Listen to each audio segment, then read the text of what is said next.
long had transverse. None of that now. All right. So the purpose of this, I just wanted to go over some of the mechanics of like how turrets work, how missiles work, and just how stuff in general works, and then kind of touch on some of the basic ways you can apply that to PvP to try to improve your performance and really just combat in general. Um, so I think I'll start out with the way turrets work, since that is arguably the most relevant for our corporation. So on the shared screen that should be up, you can see a little chart. Actually, here, let me just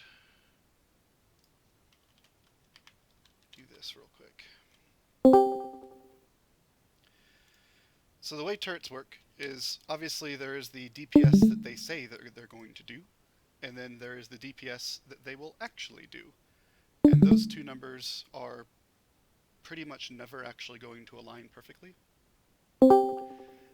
Behind the scenes, every time your turret shoots, there is a dice roll, almost like a Dungeons and Dragons type thing, where it will look at the chance to hit that your gun has, and then use a random number generator to increase that number up and down by a certain amount, and then that final number, so your chance to hit multiplied by that random roll, will determine what your damage is multiplied by. So if your gun says, I do 100 damage, but then because of your chance to hit and the dice roll that you get, you roll a 70%, then you would do 70% of your full damage on that hit. The exception to that is there is a very small chance for you to basically roll a natural 20, where instead of doing a percentage of your gun's full damage, it will do 3 times your gun's listed damage, no matter the situation. It's called a wrecking hit.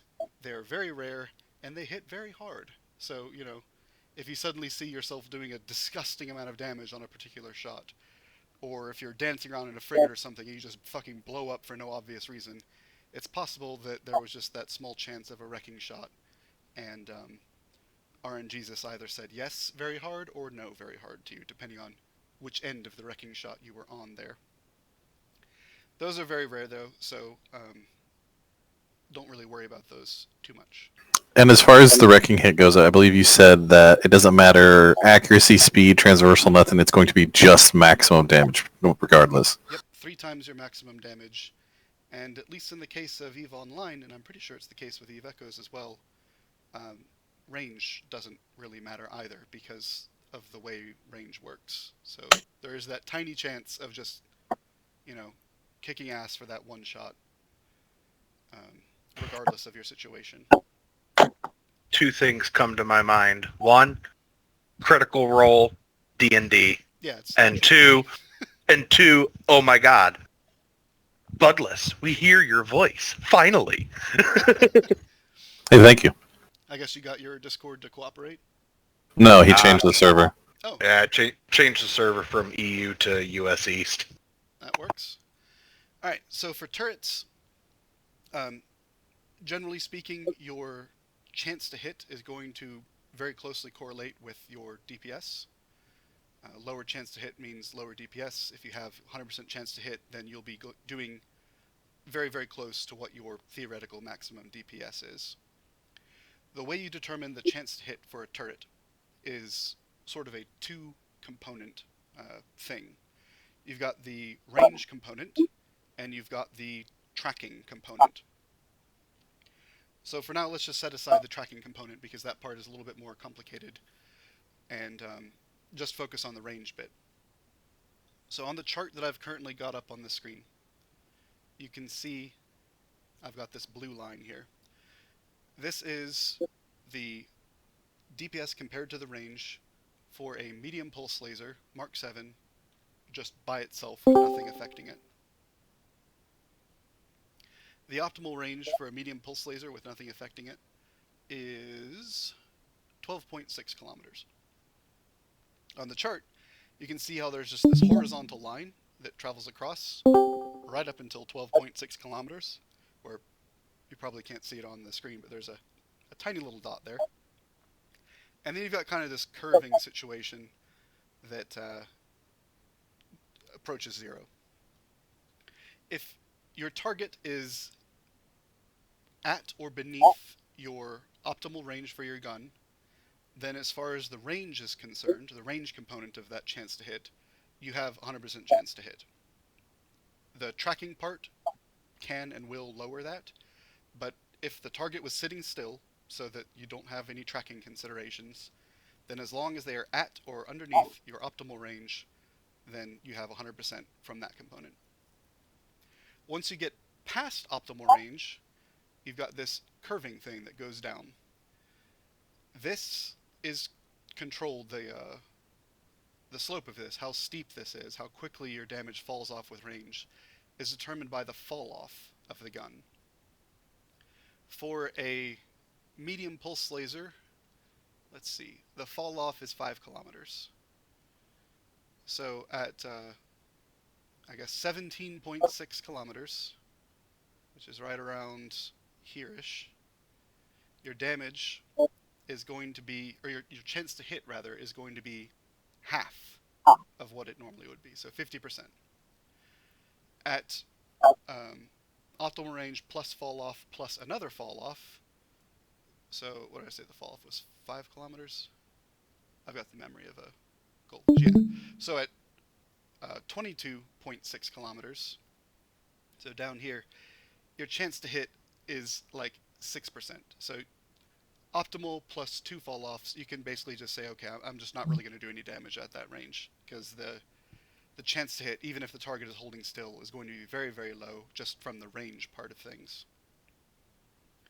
Now the reason that the DPS at that 17.5 kilometers, so right here, the reason the DPS is lower than 50% of the maximum, you can see that here is definitely below the midway point between the top and the bottom, is because of the way that that damage rolling random chance thing works. Your DPS falls off a little bit faster than your hit chance does. So if you have a 50% chance to hit, your DPS is actually going to be about 40% of what the maximum is. But don't worry about that too much. It's just, that's why there's going to be a little bit of a kind of a discrepancy between that. So does that make sense to everybody as far as how optimal and fall off works? Yep. Alright, and now if I switch to another weapon, so let me switch over to, say, medium strike cannons. So now here in the red is a medium strike cannon. The blue is still the pulse laser. You can see how the strike cannon, its optimal range, let's see, its optimal range is 19.3 kilometers, and its fall off is 17.5. So out to 19.3, so like here-ish, you've got your horizontal line just like the pulse laser did, and then you've got the curvy bit for the fall off. Since strike cannons have such a huge fall off range, you can see that that curve is much, much flatter than the pulse laser. So something like strike cannons, you're not really as immediately penalized for going beyond your fall off range, and sometimes it'll actually be beneficial for reasons I'll get to later. Whereas a pulse laser, you can see that in comparison to a strike cannon, you get past your fall off range, or you get past your optimal range rather, and your damage starts to fall off very rapidly with range. So you want to try to be close to your optimal for something like a pulse laser. The smaller the fall off range is for a weapon, the more important it is for you to try to fight at your optimal range. Alright, now the tracking component gets kind of weird because of the way certain things are set up in EVE behind the scenes. And it's also going to involve a couple of terms that might be unfamiliar to some of you guys. So before I get into that, I'm going to kind of go over those terms and go over those concepts so that it's just easier to follow as I explain the tracking bit. So the first two terms that I want to make clear are transversal velocity and angular velocity. Transversal velocity can be thought of as how quickly something is moving across something else's field of view. So if I'm sitting by the road and a car goes past me, if I'm facing directly towards the side of the road, so the car is moving from my right to my left, then whatever speed it's going when it's directly in front of me, so when its path is perpendicular to the direction I'm looking, that would be its transversal velocity, so how quickly it's moving across my field of view. Angular velocity is something that is based on that. Angular velocity can be thought of as, in that same situation, I'm standing near the side of the road and a car is driving by. Angular velocity would be how quickly I would need to turn my head in order to continue looking at the car as it drives past. So transversal velocity would be something to be measured in like meters per second or miles per hour, whereas angular velocity would be something that's measured in degrees per second. It's how quickly you're rotating. Is that unclear to anybody? Alright, cool. And don't be afraid to speak up. I know a lot of this stuff is weird, so if there's something that is unclear or if it seems like I've misspoke, do feel free to speak up. I want to make sure that everyone's getting the best information possible. That's, like my whole thing. Alright, so angular velocity, how quickly you have to rotate in order to track a moving object, and transversal velocity is just straight up how quickly you're moving across the field of vision. Now, because geometry is the way it is, for a given transversal velocity, so say that car is moving 10 miles per hour down the road, the further away you are from the road, the less you have to turn your head to watch the car as it's going past, even though the car is going the same speed. Whereas the closer you are to the road, the faster you need to turn your head. So angular velocity is going to be your transversal velocity divided by your distance. The bigger your distance, the lower your angular velocity is for a given transversal velocity. Is that a reasonably obvious thing to you guys, or? Yeah. Alright, excellent. Okay, so let me set this so that the target is moving. This chart that I was showing you before, that is assuming the target is sitting still. So what I'm going to do now is say, okay, we are shooting at a destroyer, and they are orbiting at 250 meters per second. Not very fast. The other weird concept that I wanted to touch on before I get any further is the way that ships are represented under the hood in EVE Online and EVE Echoes. Even though in the game it appears as though your ship is pointing a direction, as far as the engine is concerned, under the hood, ships don't actually point a direction. The little visual ship that you see is just kind of a representation that the game is putting on top of what you actually are, and what you actually are is just a point in space. All the game cares about is your position and your velocity, so how quickly you're going and in what direction. It doesn't care what direction you're facing, because there is no facing. So, say there's a stationary target and you are orbiting it. On the screen, it would appear that you are driving in a circle around it, such that, say you're driving in a counterclockwise position, on the screen it might look like if you were sitting in your spaceship and you were looking out the left side window, that the thing that you're orbiting would just appear still in that left side window, because you're driving in a circle around it. It looks as though the left side of your ship is just constantly facing the stationary target that you're orbiting. In reality, though, that's not the case.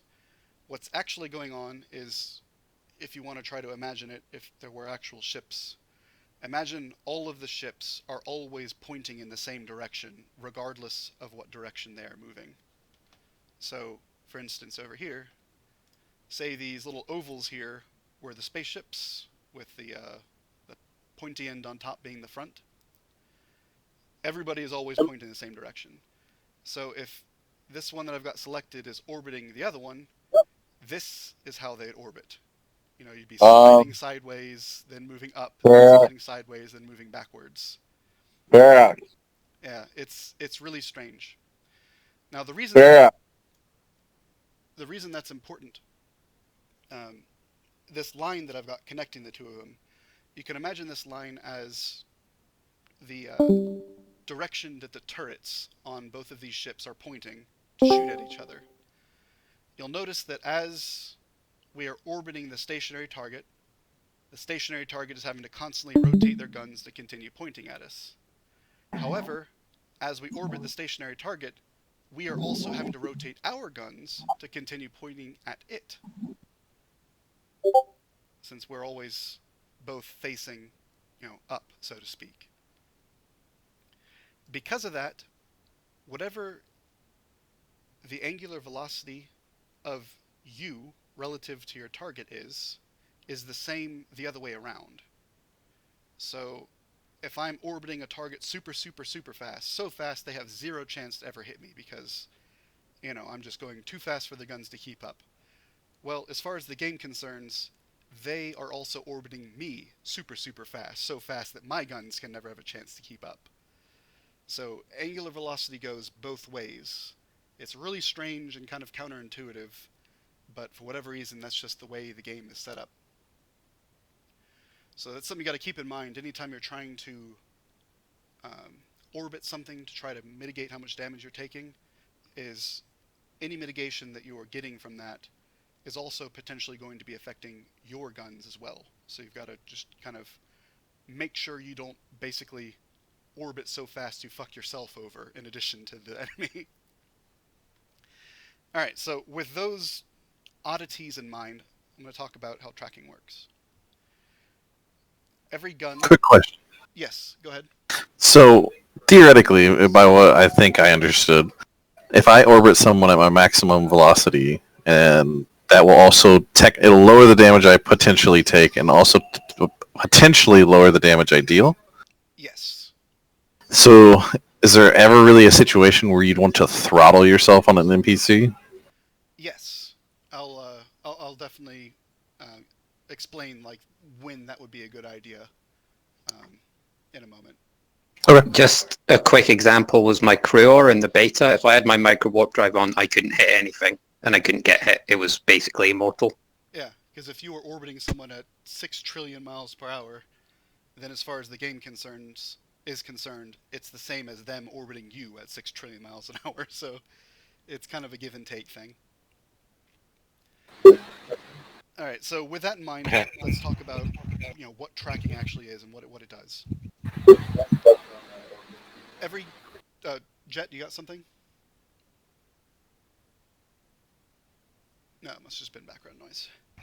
I was going to say something, though. Yes. I was going to say, so now mind you, I've mostly been an indie guy. I've only dabbled in combat a little bit. So I'm assuming that that's where when you go out and roams with people, why it's a good idea for somebody to have a web so that they can slow down your enemy so that they're not going as fast and maybe help you do more damage. Does that sound right? Kind of? More or less. I'll go into why webs are really strong and why they are something you definitely would like to have with you in your fleet. Because what you just said is true. There are going to be utility reasons to have a web for that, but then there are other reasons too that I'll go into in a little bit more detail. Alright, so as far as Hey, sorry about that. Microphone was messing up. Okay. As far as orbiting speed goes... Oh, sorry. Yeah, I did have a question. Yeah, go ahead. So if, say, I can orbit at 1600 and they can orbit at 800, if we are chasing each other or there's a situation where both speeds are there a situation where both speeds are taken into account? Yeah, so in a situation like that, usually it's just kind of easier to abstract and pretend that one ship is sitting still and the other one is orbiting. But in reality, that's pretty much never going to be the case. What's actually going to end up happening is a lot of times both ships are going to be trying to orbit each other. So instead of one person sitting still and the other one drawing a nice neat circle around it, you're going to have a much more chaotic sort of movement. And what the game will do is it will look at the moment the weapon fires, what is the angular velocity between us. So it could be that at that particular moment, because you were both trying to orbit in some weird way, you actually were moving the same speed and the same direction, and thus, as far as the game was concerned, neither of you were moving at all because the angular velocity was 0. You weren't having to turn your heads at all to look at each other. Despite the fact that you were both moving, if you're both moving in the same direction at the same speed, you're not moving relative to each other. Or it could be that you were moving forward at 100 meters per second and they were moving backwards at 100 meters per second.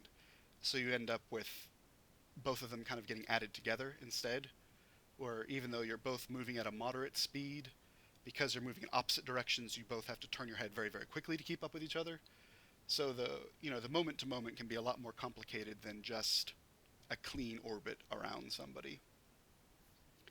If you're using just like automatic orbit, then a lot of the times things will end up being a little bit cleaner, because if there's a really big speed difference, like if you're moving 1600 meters a second and the other person's moving 500 meters per second, you will be moving around them so quickly that their ship is basically going to be constantly trying to change direction in order to either get closer or further away from you, and will end up not really moving all that much. But for speeds that are much closer together,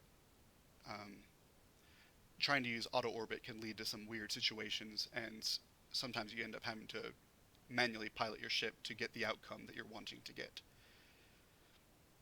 I see. Okay. I was just wondering how the two numbers kind of play against each other. Yeah, it's just kind of a constant comparison between the distance between the two ships and their current velocities at the moment the guns fire.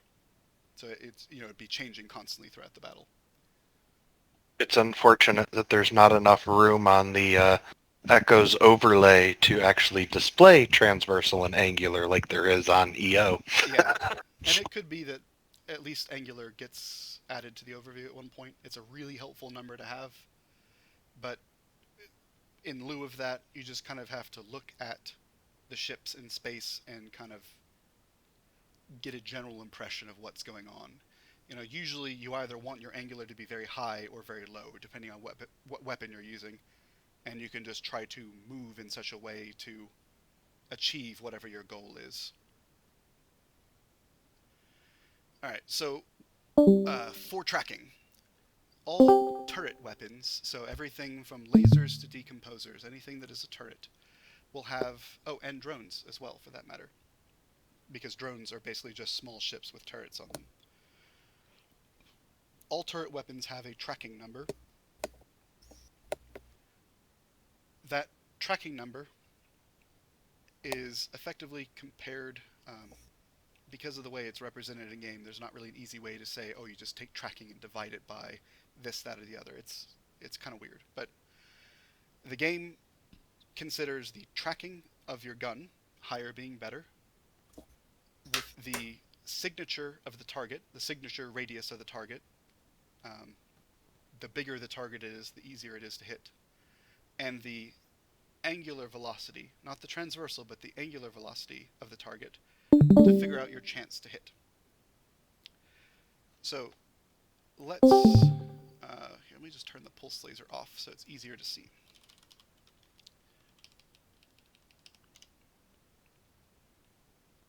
We'll just do the strike cannon.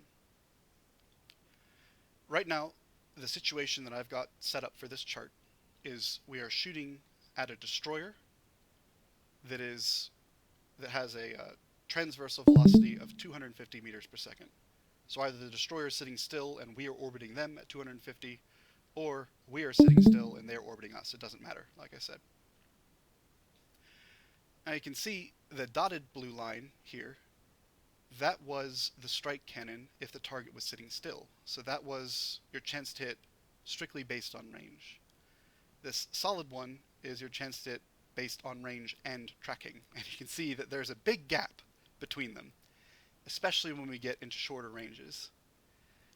The reason the chance to hit gets lower and lower as we get into shorter ranges is, remember, angular velocity is transversal velocity divided by distance. So the smaller the distance, the bigger the angular velocity, and thus the harder it is to track that target. That's why usually you want to be fighting at your optimal range, not shorter than, not longer than, but at it. You want to try to be as far away from the target as possible so that your angular velocity is as small as possible if you are trying to hit them and, not trying to be avoided. If you're trying to avoid being hit, then it's kind of the opposite situation. But if you're trying to hit them, you want to be as far away as possible so that your angular velocity is as low as possible, but at the same time be close enough that you don't start getting fucked over by getting into fall-off range. For most weapons, that ends up being you ideally want to fight at right at optimal or slightly beyond optimal. It varies a little bit from weapon to weapon, depending on the situation. Now, if the target is changed to be a bigger target, so let's say instead of a destroyer, we are shooting at a cruiser. You'll see that even though the cruiser is going the same, the orbit is the same as it was with the destroyer, now the damage that we're doing is getting much closer to the full damage. And that's just because the signature of the target is larger. So the ways that you can reduce the impact of tracking is either make it so that the angular velocity is as low as possible. You can either do that by being at longer range or by reducing the transversal velocity. So I'll go into ways you can do that. But ideally, you'd want the target to be holding still and you to be holding still. Or increase the signature of the target. Right now, the only way to increase the signature size of anything is by just being a bigger ship, or by turning on a micro warp drive. In the future, though, the not too distant future, a electronic warfare module called Target Painters will be added into the game. And Target Painters are just a laser pointer that you shine on the target that makes the target's signature bigger. So even though the target painter itself doesn't do any damage, it can increase your chance to hit them just by making the signature larger.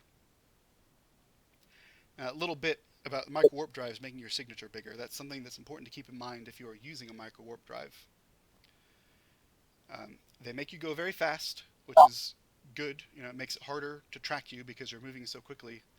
But it also makes your signature very, very large, which makes it easier to track you.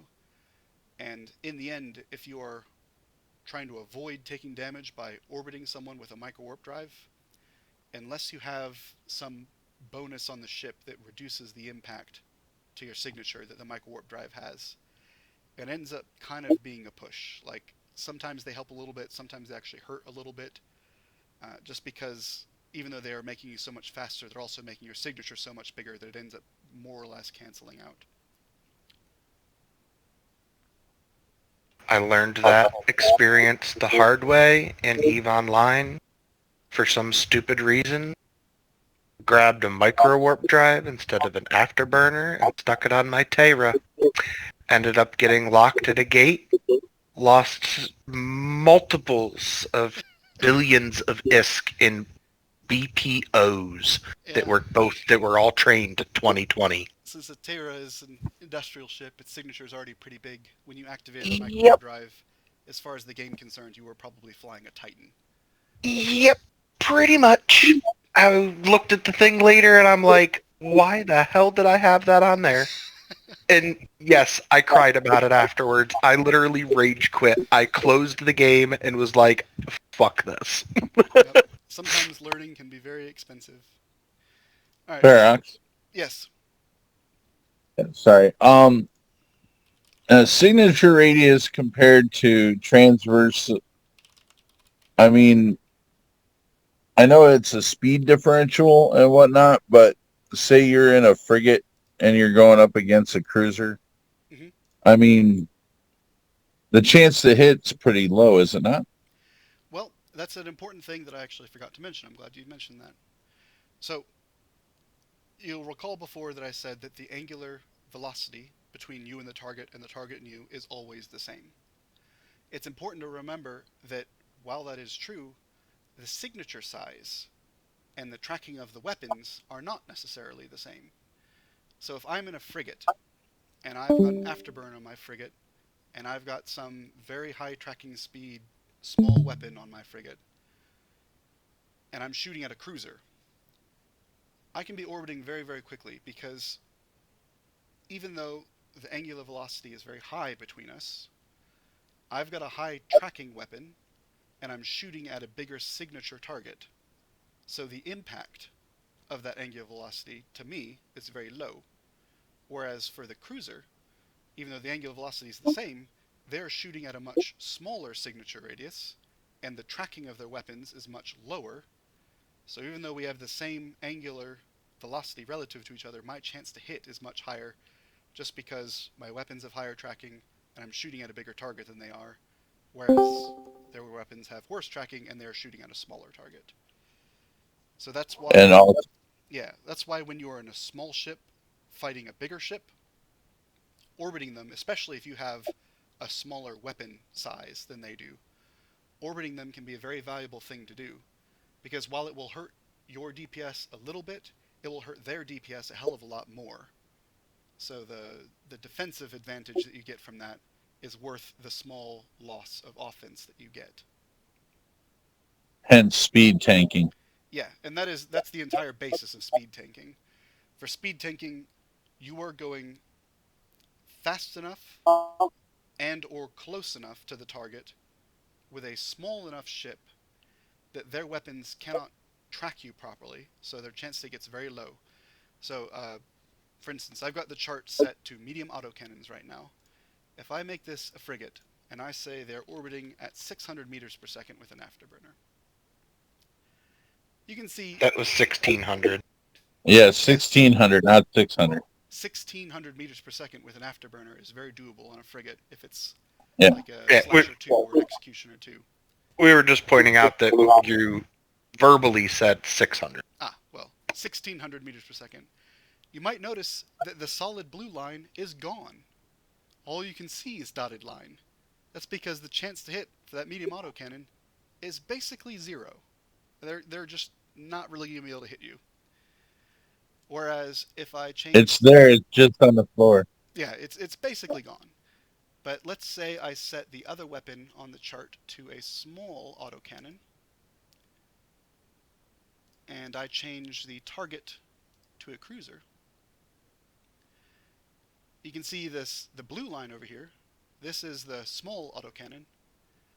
Since they are shooting at a cruiser instead of shooting at a frigate, their chance to hit is much higher, and they actually end up doing more DPS than the medium autocannon, even if the medium autocannon were shooting at a cruiser, because the tracking is so much higher for the small weapon than the medium weapon. So the blue line, this is what the frigate would be doing to the cruiser, and then if I set the target back to the frigate, the red line, which isn't even on the screen, is what the cruiser would be doing to the frigate. So that's how a small ship can potentially use speed tanking to beat a much larger ship, just because the larger ship can't hit them. Now, I know the classic comparison with speed tanking is the frigates, but in the case with battleships, can, say, a cruiser speed tank a battleship then at that point? Does it work that way, or Yeah, does the scaling not work out in its favor? it does. Yeah, when I was doing the small 10s, the Apocalypses couldn't hit my Mauler. Yeah, so let's say that Apocalypse, I'll set this to a large pulse laser. Say Apocalypse How fast uses a is large the Mauler pulse going? laser, and say your Mauler is with an afterburner going 650. Afterburger. Afterburgers. Yeah, post-meal. Yeah, 650 is doable in a Mauler with an afterburner. Red line is the... we set it to a pulse laser. Medium pulse. This red line is the cruiser. This is shooting at a cruiser, so, I guess ignore the red line. The blue line is the battleship, using its large pulse laser, trying to shoot at a cruiser that's going 650 meters a second around it. You can see there's a huge gap between its full damage and what it's doing. It's having a very, very hard time hitting. Whereas the cruiser, if I set the target to the battleship, where is it? There it is. So the red line here, the cruiser shooting at the battleship is doing basically its full damage. So you very much, in a cruiser, can speed tank against something that is using large weapons. The important thing for speed tanking is just remembering you need to have a significant tracking advantage at the range you're fighting at. So a medium weapon compared to a large weapon, mediums have way more tracking. Small weapon compared to a large weapon, or a medium weapon, small's got a lot more tracking. And even something as simple as a medium pulse laser versus a medium beam laser. The pulse laser has much higher tracking.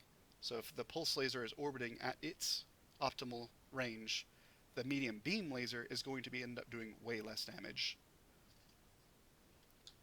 Can I say something before you Yes. change the graph? Yep. The blue is the battleship, correct? Yes, but in this case now the target is set to a battleship as well. Okay. All right. And the red is the cruiser with the medium pulse.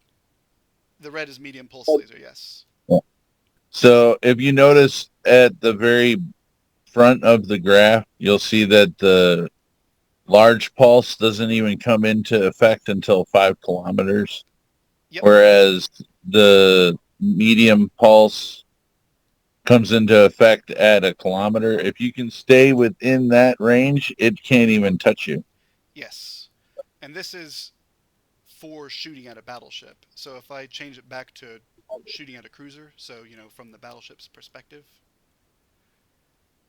the battleship's curve doesn't even really get off zero until like 17 kilometers. Because a battleship shooting at a cruiser, if that cruiser is orbiting, it's going to struggle. Yeah, and it's max, and the medium pulse on the cruiser is at its max at what, 13 right there. So its max is within the range of where the battleship can't even touch you. Exactly. And let's say I switch this Barring from a large wrecking pulse shots, to a of course. or a medium beam. So this is 2 medium weapons. Where is it? I'm fucking blind. Medium beam. Alright, so this is, let's just say, 2 cruisers fighting each other. One of them has the pulse laser in red, the other one has the beam laser in blue. You can see that the pulse laser, if either one is orbiting, it doesn't matter. So if the cruisers are orbiting, if the pulse laser is sitting at, 13 kilometers or so, it's losing a little bit of damage. The solid line is below the dotted line, but it's still hitting pretty effectively. Whereas the beam laser, because the tracking is so much lower on a medium beam laser than a medium pulse laser, at that same distance, the beam laser is doing fuck all for damage.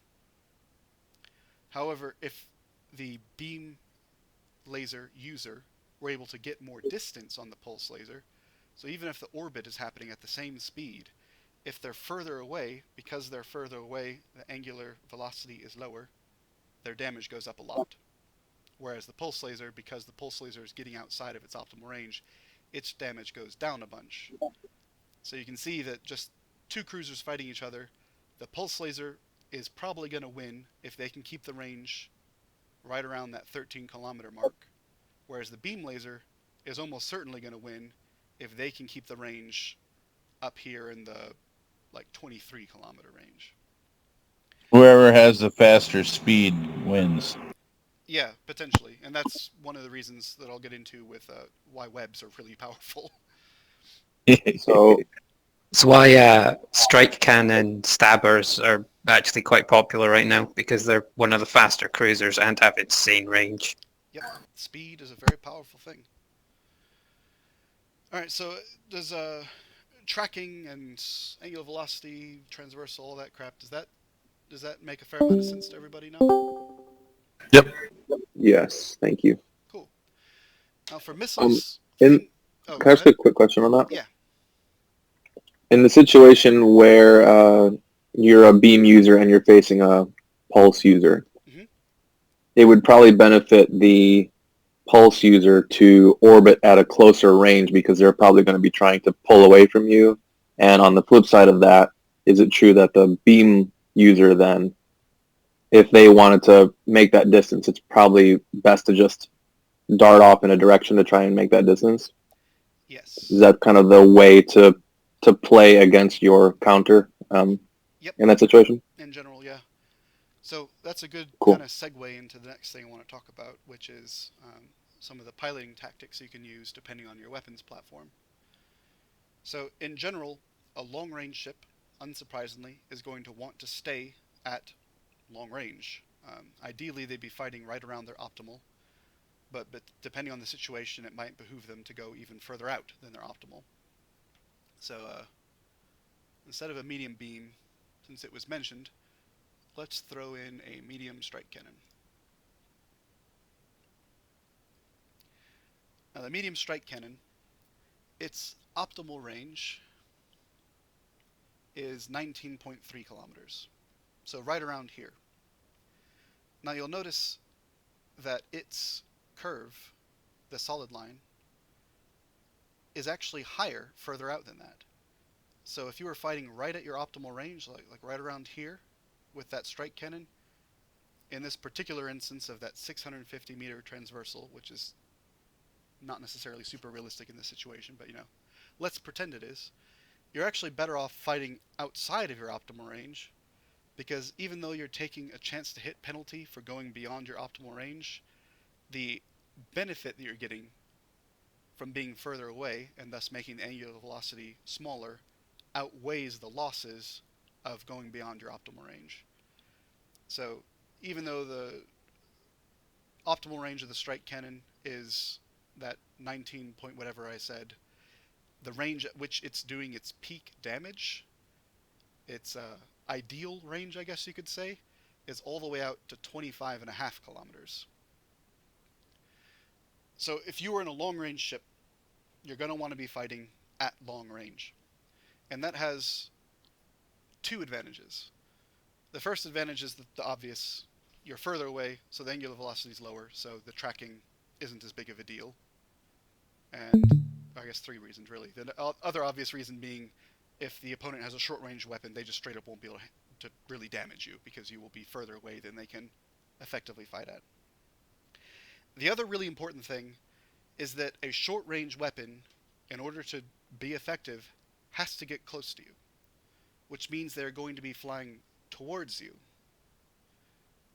Now you'll recall that when I said transversal velocity, when I was describing what that was, I was saying how quickly something is moving across your field of vision. If that cruiser, if you're using the medium strike cannons, and that pulse cruiser is trying to get to you, if they are flying directly at you, it doesn't matter how fast they're going, their transversal is 0 if they are flying in a straight line directly at you. So even, they could still be, fast as hell, but their transversal velocity, not their actual velocity, would be extremely small as they are flying towards you, which means you'd be slamming them. So if this pulse laser cruiser is trying to chase after your stabber fleet issue that has your medium strike cannons, instead of, say they're going that 650 meters a second, instead of going 650 meters a second, their transversal velocity is going to be, 0 if they're driving in a straight line directly at you. So you're going to be doing basically your full damage while they're trying to close in. That's really important to keep in mind, because if you are in the short-range ship, especially if you are in, say, like a frigate, and you're trying to get close to a cruiser so that they won't be able to hit you anymore, you're trying to speed tank, you're trying to get into that tight orbit, you absolutely do not want to fly in a straight line directly at them. Because while you're doing that, as far as the gun is concerned, you are holding still. So if your little frigate is just flying straight at somebody, they're going to cream you while you're trying to close the gap. Can confirm. Yeah, it's a problem. And Yeah. if you are using that micro warp drive and driving towards them, not only are you basically holding still as far as the gun is concerned, you're basically holding still and you're the size of a cruiser. So you are going to get obliterated if you fly in a straight line towards them. The way that you would get around that, since, you know, I'm in my little frigate and I'm trying to get close to the strike cannon cruiser so that it can't hurt me, is instead of flying directly at the target, you fly at an angle and basically try to spiral in. And the way you would do that is you would point the camera directly at the target, and then on your screen, double tap somewhere out in space off to one side. So instead of flying straight at the target, instead of just saying approach, I am manually telling my ship to fly at an angle off to one side. And after flying in that direction a little bit, I'll turn my camera back towards the enemy and double tap off to that same side again. And you'll end up flying in a... you'll start out like way out here, and you'll end up kind of moving in a spiral as you get closer. And then once you're close, you can just go into your regular orbit. The same thing is true if you realize you're getting fucked and you want to try to escape. If I'm in my tight orbit and I'm starting to take too much damage, I absolutely do not want to say, oh, I better run away and just run away in a straight line. Because while I'm running away in a straight line, I'm going to die. I'm going to get shot. I'm going to be super easy to hit. You have to kind of spiral back out in order to keep that transversal up and not die. Can I ask something? Yeah. Does it not up the chance for wrecking and smashing shots as well?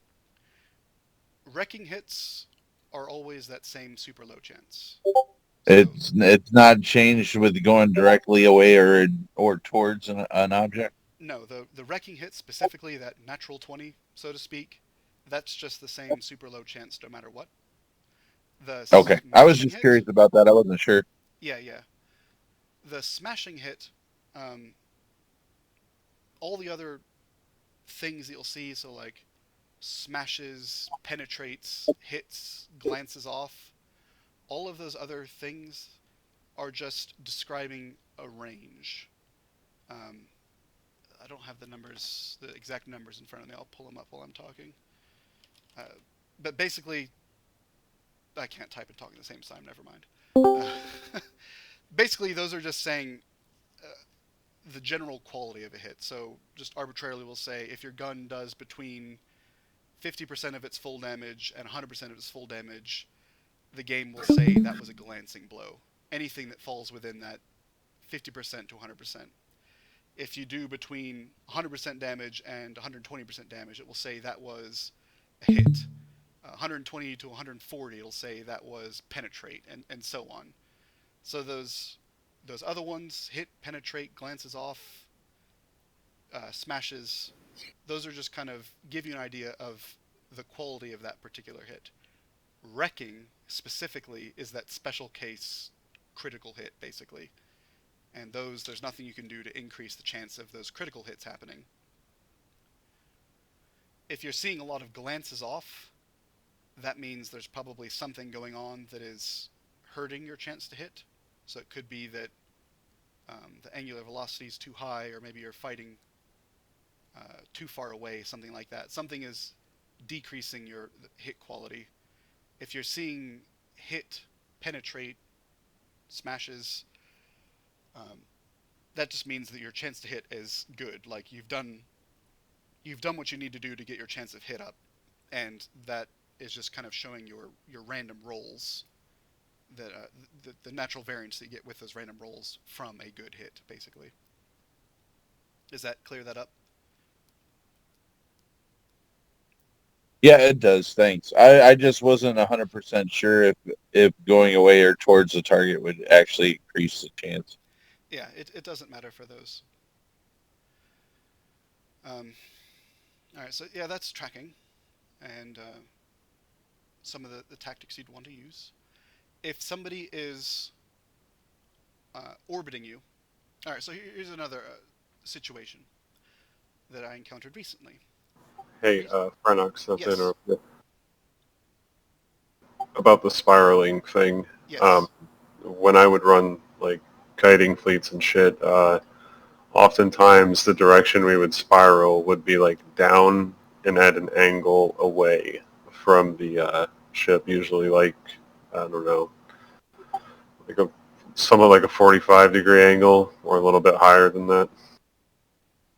And I'm not sure why a particular direction worked, but it seemed to me that spiraling down in a way worked a little bit better. For a lot of that, it's just going to be a matter of finding what's comfortable. If you are spiraling using the bottom of the screen instead of the sides of the screen, because your screen is shorter than it is wide, that means that the tightness of your spiral will be tighter. You could accomplish the same thing by just rotating the camera more or less. So having sort of a standardized angle like that, it's good for keeping the fleet together, and it's also good for having a good consistent tightness of your spiral. Because if you spiral too loose, then it will take you too long to get close to the target. If you spiral too tight, then you're going to be moving close enough to straight towards the target that you've got a higher chance to get smashed. So you kind of have to find a happy medium between the two, where you're closing in on the target at a reasonable rate, but at the same time you're moving at a high enough angle where you're not getting murdered. So some examples. There was an example recently. There was a guy running around from Dogs Corporation in a Caracal using rapid light missile launchers. I'll go into how missiles apply their damage later, but just don't worry about that for now. The way his ship was set up is he's very fast because the Caracal has a speed bonus, and he was using a micro warp drive, and he would just fight just inside of warp disruptor range. So he's just close enough to hit you with the warp disruptor. His weapons are long enough range where they can fight at that range comfortably. But at the same time, he's far enough away that you can't get a web on him, so you can't slow him down, because he's fighting at like 23 kilometers or so, and a web only has a range of like 11 or 13, thereabouts. And since we use pulse lasers, a lot of us use pulse lasers, he's far enough away where our pulse lasers can't really hurt him. So it's a really, really good tactic. And he was orbiting while he was doing that. An orbit isn't super necessary, but that's just what he was doing. An orbit can be useful for that. I was in a Mauler. I've got an afterburner on my Mauler, but it's still a hell of a lot slower than a Caracal with a micro warp drive. And he's fighting far enough out where I can't hit him with my pulse lasers and do any real damage to him. So, on the surface you'd look at that and be like, well, you're fucked, He can hurt you, you can't really hurt him, you can't get closer to him because he's so much faster than you, and you can't get far enough away from him to get outside of warp disruptor range because, again, he's so much faster than you. It's a bad situation.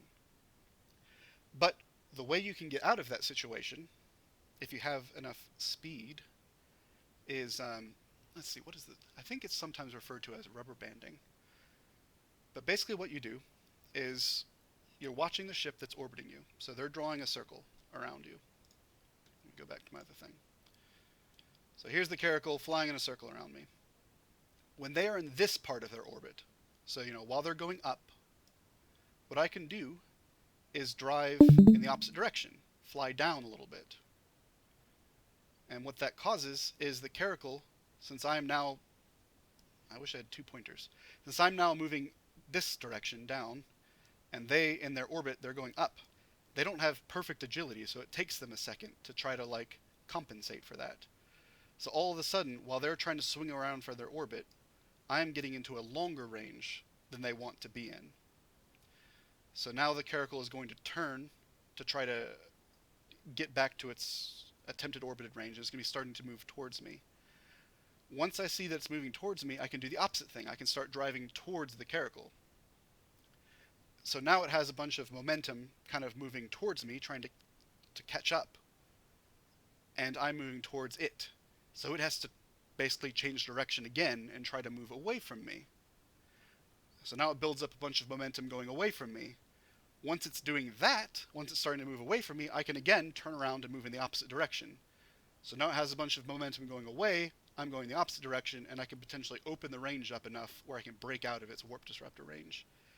So it's trying to move in a circle around me, but since I'm kind of moving back and forth close to it and then far away from it, it causes that circle to kind of get unstable, and you can potentially break out of range for it. So Slingshot. Yeah, slingshot's another term for it. So when he attacked me, that's how I was able to escape from him, was by basically using the fact that his agility is not fantastic to basically slingshot him out of range. A few minutes later, like 10 minutes later, we had our little fleet together, we were trying to catch him, and we caught up to him. And I found him outside of his station. He foolishly was far enough away from the station to not immediately dock. And I locked him and started moving in. Once again, he started going into his orbit, trying to do the same thing he was doing before. And I did the same tactic I did before, except this time, instead of trying to slingshot him away, I used the same concept to very temporarily get the distance between us to be shorter. So I moved away from him, he tried to move towards me to catch back up, I turned around and moved towards him. His momentum kept him moving towards me for a little bit, and that allowed me to get just close enough to stick my Stasis Webifier onto him.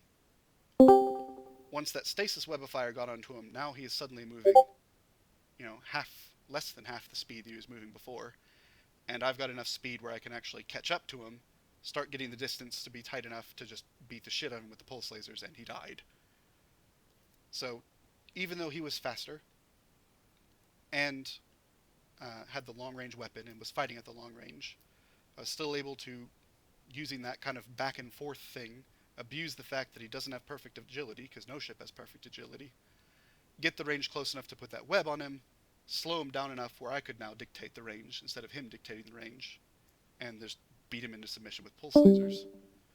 And Do keep in mind that this can be countered by the other pilot being a manual pilot.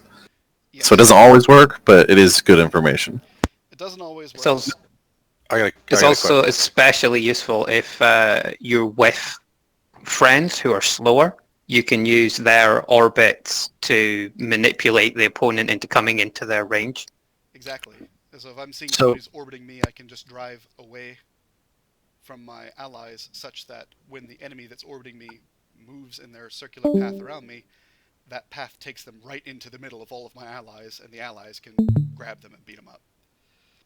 So in Echoes, the easiest way to do this would be approach at 0 and then approach at 100, like try to get that Yep. as a yo-yo, or approach it at 100 and then approach at 0. Yep, you can either do that, or you can look at the direction they are flying and double tap in space, either in the opposite direction or the same direction, to try to get them to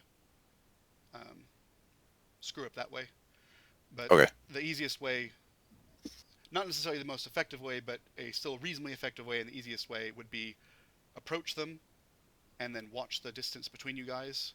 You'll see the distance shrink a little bit and then suddenly start to get larger as they compensate, and then say approach to 100, so now you're driving away from them, and you'll see the range get larger for a moment and then shrink to start to compensate, and you just kind of have to time your approach to 0, approach to 100, approach to 0, approach to 100 with the rate that their range is bouncing up and down to start to kind of build up that rubber banding, that slingshot.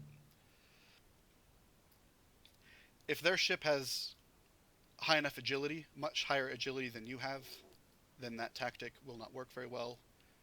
If the enemy pilot, instead of just using the orbit button, if they are manually piloting their ship, then they will potentially avoid that, because they'll see what you're doing and they'll just manually compensate for that by picking the direction they are flying.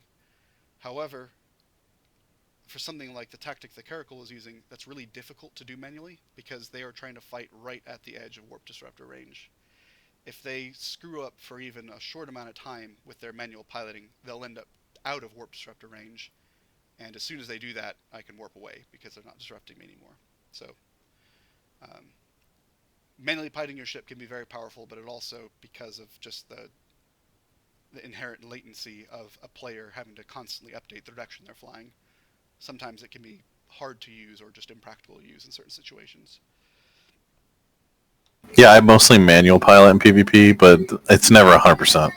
Yeah, it's tricky business, and it also really depends on what type of your ship you're using. Like if you're using an afterburner frigate going 1,600 meters a second, and you're trying to orbit at 5 kilometers, the frequency with which you would need to manually update your heading is really, really high, and it starts to get impractical. It is tough, especially when you're talking about this spiral out technique like you're talking about. You have to. It is hard. Yeah, you're like changing the camera and double tapping. Yeah, you're like spin, tap, spin, tap, tap, spin. It's, I do recommend that everybody try that at least once, though, because it is good fun. yeah, and it's something that you can do even just like in a non-combat situation against an asteroid. Since an asteroid is a nice static target, you can look at the range the asteroid is from you and say, okay, I'm going to try to spiral in on this thing, and just keep double tapping in space to manually update your heading, and try to get close to that into whatever orbit range you want to be at, using that spiral technique, just to get a feel for how to do it in space. Yep, and then amplify that by adrenaline. Yeah. That's a good thing to keep in mind, is anytime you get into a PvP fight, a lot of the stuff that we're talking about here, you're going to immediately forget all of it, and you're going to forget where the buttons are on your phone. You're going to forget what a phone is. You're going to forget what you're doing.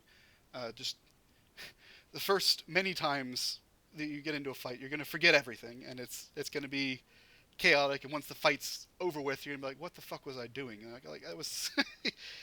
But that's just how it is. It takes practice. It takes getting into a bunch of fights to get comfortable with it, in order to remain calm, in order to remember the stuff you have to do, and in order to just get used to kind of keeping everything in mind in that sort of stressful situation. It takes practice. I was going to say my biggest recommendation Sorry, you go. was going to be just start fighting. Start PvPing, get a frigate, try to blow somebody up, and then you get that like resilience to the adrenaline rush that you get. It helps for sure, and that's something we can do just in our little system defense stuff. Is the just grabbing a frigate. Doesn't even need a warp disruptor. If you're not operating offensively, you don't necessarily need a warp disruptor, and just getting into fights. I'd really like to get internal skirmishes set up at one point, like little war games for us to do, where we're fighting against each other, just to get that sort of hands-on practice. But that's still an in-development thing, so I guess keep your ears open for that. For the time being, if you do want to get into PvP, our guys that do it are always happy to bring people along with them. I've seen it happen many times, so if you want to get into it, just hit people up, come visit us on comms. For sure. You have the joy of the Thunderdome. Yeah, sorry, Hugh. I cut you off. What were you saying? How does angular velocity work when guardian ships are involved? For that, I'm actually not 100% sure. I believe what happens is the angular velocity consideration will be for whatever ship actually got shot. Okay. So the Guardian ship would absorb the 60% of the damage that ship would have taken, considering how quickly they're moving, what the tracking is, and all that. So if the enemy ship, missed because of the angular velocity being really high, then the Guardian wouldn't intercept anything because no damage was actually done. That will require some additional testing to confirm, but I'm reasonably sure that's the way that it works. So yeah, if you've got a Guardian in your fleet and they start saying, hey guys, I'm dying, then stop just sitting there and getting shot. Because you making some efforts to mitigate the damage that you are taking, and thus the damage the Guardian is intercepting from you, will make the Guardian less sad. Easiest way to do that is to orbit the Guardian.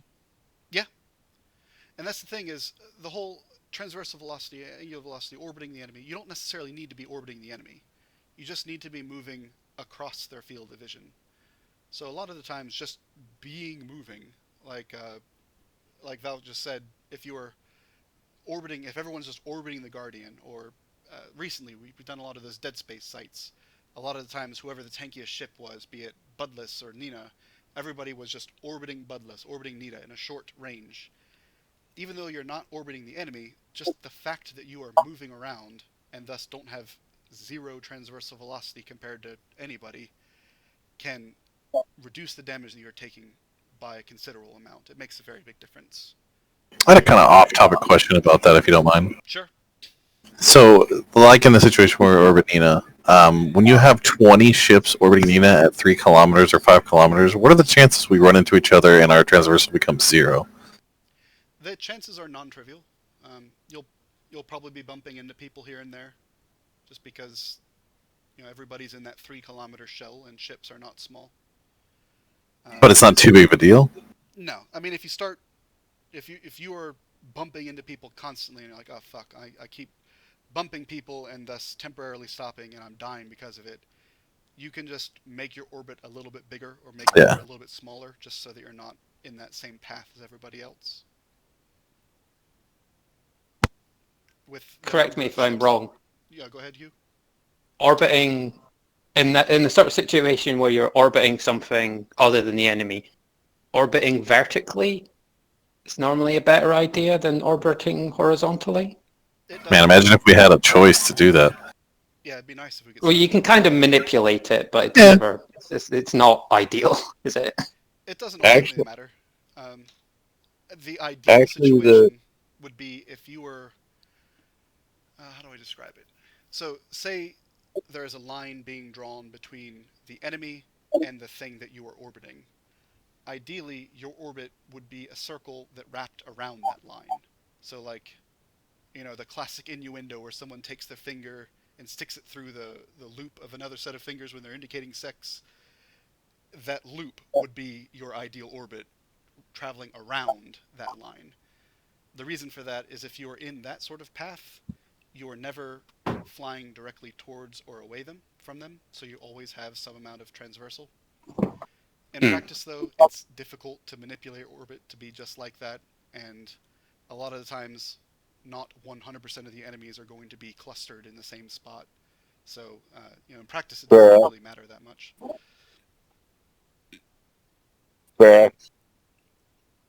Free not X. What? Free not X. Oh. Frenox is fine. Frenox. Yes. I've always had an issue. I can never say names right anyway. Easy. Yeah, well, no, just my brain doesn't compute yours. Just like Huey is Hugasa. Anyway. I noticed one thing about orbiting.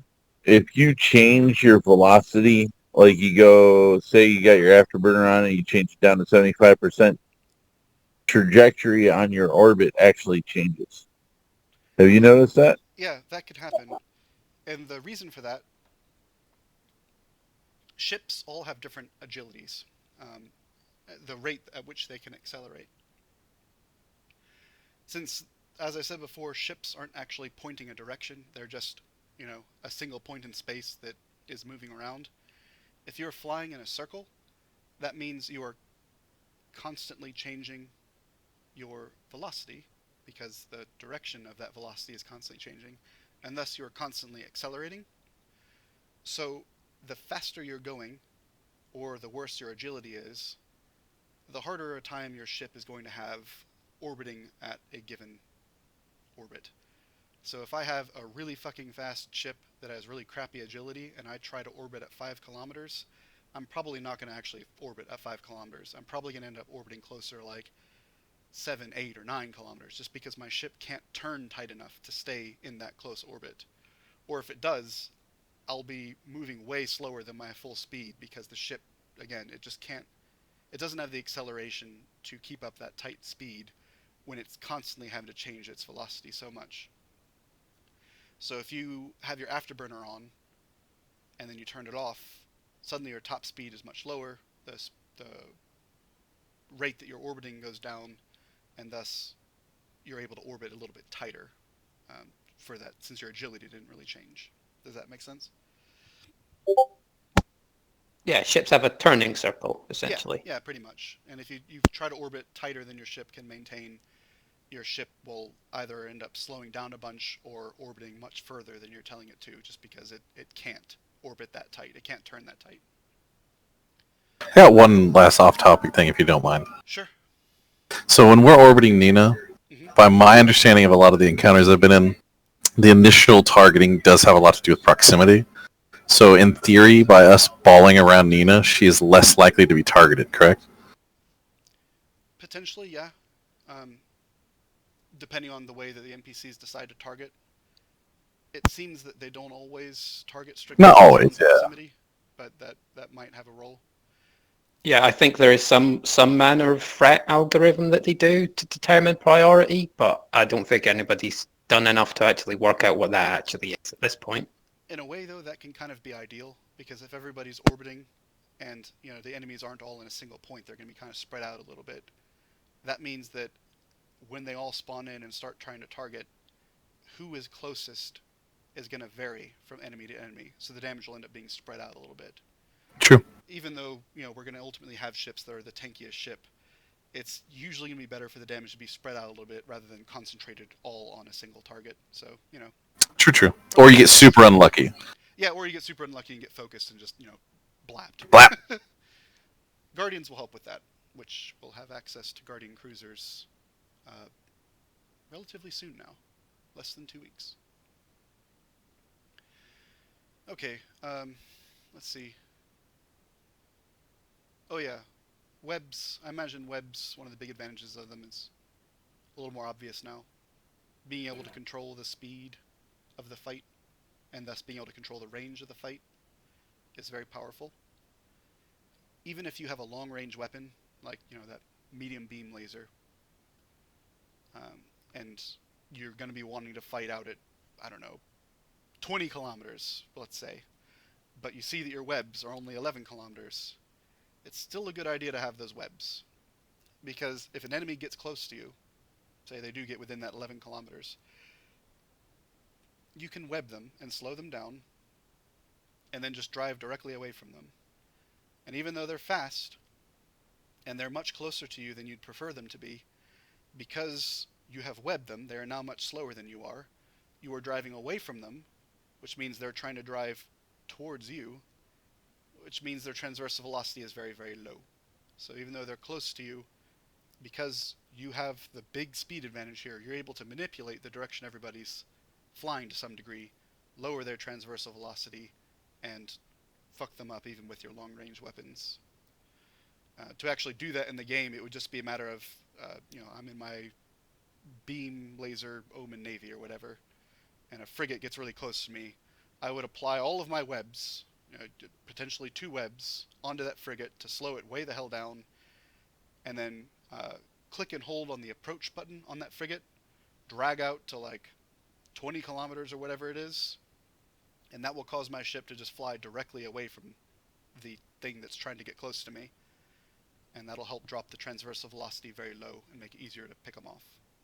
So webs are good for long-range ships, even though the web's range is shorter than the weapons' ideal range. The other thing I wanted to touch on a little bit so you guys are aware how they work is missiles, because missiles have kind of their own rules as far as damage goes. Before I do, drones, since we do have a lot of guys that use drones.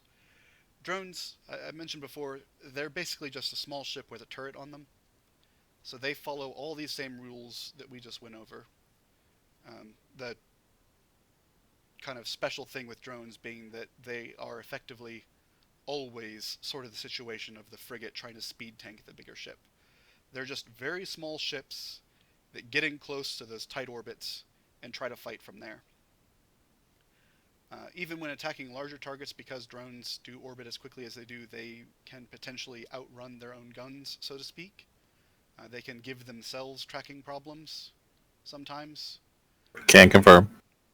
The omnidirectional tracking link module, which goes in a low slot, allows you to temporarily boost the range and tracking of your drones by a pretty considerable amount for like 30 seconds with a 60-second cooldown. That can be really helpful for increasing the damage that your drones do, because that helps mitigate that problem of them kind of outrunning their own guns. In a truly desperate and bizarre situation, you could theoretically webify your own drones to slow them down and give them a higher chance to hit the target. And generally speaking, sicking your drones on a larger target because the signature radius is bigger, the drones will have an easier time hitting it. So they're just little ships. Just imagine the drones as a bunch of little frigates that go out and all try to speed tank. In PvE, I think someone mentioned this before. They were asking, are there times where you would want to not orbit? And for PvE, the answer is yes. Anytime that you don't need to be orbiting, like if the damage that's coming in is low enough that you can handle it even if you're sitting still, then oftentimes it's a good idea to do so, because at that point you don't need to mitigate damage. You're doing fine. So there's no point in orbiting and potentially screwing up your own damage output when you don't need the defensive advantage. In my Mauler, when I'm doing PvE stuff, once there are few enough enemies on the field, but I don't really have to worry about it anymore, I'll usually just say, okay, Mauler, approach to 8 kilometers, and then I'll webify the enemy. And my Mauler will get up to 8 kilometers, webs the enemy. Typically the enemy is trying to fight further away from that, so they try to very slowly drive directly away from me, and it allows me to just sit there and apply my full damage to them to clear them off more quickly. But any time where the damage that you are receiving is potentially going to be overwhelming you, then you might say, okay, well, you know, I want to be orbiting even though it's going to hurt my damage output a little bit, just so that I can survive and stay in the fight. Once you're fine, though, you might as well just sit still and try to maximize your damage output once defense isn't a concern anymore. Let's see. So missiles are strange. Well, before I move on to missiles, anyone have any other questions or comments about the stuff that I've talked about? Any other? Yes. Yeah, go ahead about this. Okay, so this is my understanding of it. It's probably just basic, but the reason you said that in some or most situations, a heat sink, it would be less DPS than a tracking computer. At what point would a heat sink become better? It's just bigger ships? So the point at which a heatsink would be better than a tracking computer is when the angular velocity of the target is very low, and or their signature is very big, and they're in range. So if the target is in range and they're really easy to hit, either because they're not moving very quickly or because they're very big, then at that point the tracking computer isn't really offering that much advantage, because having more range when they're already in range doesn't help. Having better tracking when you're already tracking them fine doesn't help. In all other situations, though, it can help a lot. Since the tracking computers give you both range and tracking, it's kind of a double benefit. Since the range allows you to fight further away, which means the angular velocities involved are lower, and then the tracking allows you to deal with angular velocity better, you've got lower angular velocities involved, and you don't care about angular velocity as much, so it can help a lot. That kind of a double whammy effect. But heat sinks, if you're already doing fine as far as hitting the target goes, like you're already applying your damage very well, then the tracking computer's not really doing anything for you, and you might as well have a heatsink. At what point would you consider switching from a tracking computer? It's hard to say, because it really depends on the ship that you're flying, the weapon you're using, the way you're flying the ship, and the targets involved. So it's difficult to really get a good rule of thumb. Thank you. No problem. You guys have probably heard the term damage application before. All that is referring to is how close to your theoretical maximum DPS you are doing. So let me just put this up to a non-zero number. So you can see, like, the strike cannon at this range, there's a big gap between the solid line of how much damage I'm actually doing and the dotted line of how much damage I could theoretically be doing. So at this point you say, you know, the application's okay. For the pulse laser, where the solid line is really close to the dotted line, you're doing almost your maximum theoretical DPS. That would be applying very, very well. So that's what the term damage application means when you hear that thrown around. Any other questions with stuff related to what we've gone over or anything like that? All right, so for missiles, this is a lot quicker. Missiles are simple. That's something that's really nice about them, but also kind of a curse about them. So let me switch this over to a medium missile. All right, so the way missiles work, they have a flight speed, how quickly the missile actually moves through space. They have a flight time, how much fuel the missile has, basically how long it will fly. They have an explosion velocity, so how big the blast is, or explosion radius rather, and they have an explosion velocity, which is how quickly the blast wave propagates out from the missile. To determine the range of a missile, it's just the flight speed times the flight distance, or the flight speed times the flight time. That's just how it works. I don't really know what to say about it. If you make the missile faster, but it flies for the same amount of time, then it will fly further. If you make it fly for a longer amount of time at the same speed, it flies further. If you do both, then it flies further still. If a missile has the range to hit the target, it will do damage. Missiles never miss. They're either going to do damage or they're not. It's just a binary thing for missiles. The way that they do damage, though, is determined by that explosion radius and explosion velocity. In a nutshell, there's the actual formula behind it's a little bit more involved than this, but generally speaking, what goes on is it compares the target's signature radius to the explosion radius. If the signature radius is bigger than the explosion radius, that's good. If it's the other way around, it's bad. So if you have a huge explosion radius and a tiny ship, then you will apply very, very poorly. I think the idea behind it, like the logic behind that design decision, is if you imagine a really big sphere, like the explosion has happened, there's a giant sphere of that explosion, and you've got a tiny ship, a very small amount of that sphere would actually intersect with that ship. A very small percentage of the sphere would touch the ship. Whereas if you have a very small sphere and a very large ship, all of that sphere is going to touch the ship. So that's kind of what's going on with that. And then you have the explosion velocity compared to the velocity of the ship. If the explosion velocity is faster than the velocity of the target, then that is good. If the explosion velocity is slower than the target, that is bad. The kind of logic behind that is if the explosion velocity is slower than the ship is basically outrunning the explosion, kind of like an action hero sort of thing, when they dive away from the explosion and they survive. It's kind of like that going on. I say that's just kind of the behind the scenes abstraction because it doesn't actually matter as far as like what direction you're going.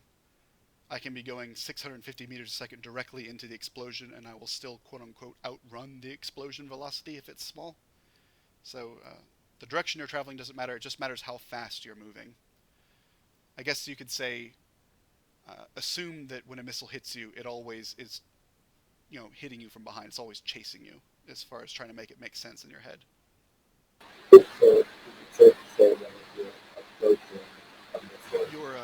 I can see that you're talking, Jet, but I can't hear what you're saying. It's really quiet or garbled. So with missiles and torpedoes, you want your target not moving then? Yeah. You get the highest amount? Okay. Mm-hmm. To do the best damage to a target with any sort of missile-based system, so missiles, torpedoes, rapid missile launchers, all of the launcher-type weapons, the best case scenario would be a very, very large target, as big or bigger than your explosion radius, that is not moving. If you're trying to mitigate the damage that you're taking, then make sure you are always moving. It doesn't matter what direction you're moving. You can be flying straight towards them, straight away from them, it doesn't matter. just be moving and be small. I mean, you can't really make yourself small, but things like micro warp drives. You absolutely, if you were fighting against a missile ship, would not want to turn on a micro warp drive and then sit still, because you're making yourself giant and you're not moving. Yeah, I was just gonna say, Quaz and I were fighting, I don't know, one of his missions in those Oracle things or whatever that have the micro warp drives. Yeah. I was just ramming them because I have torpedoes, and that's the only way I could kill them. Yeah.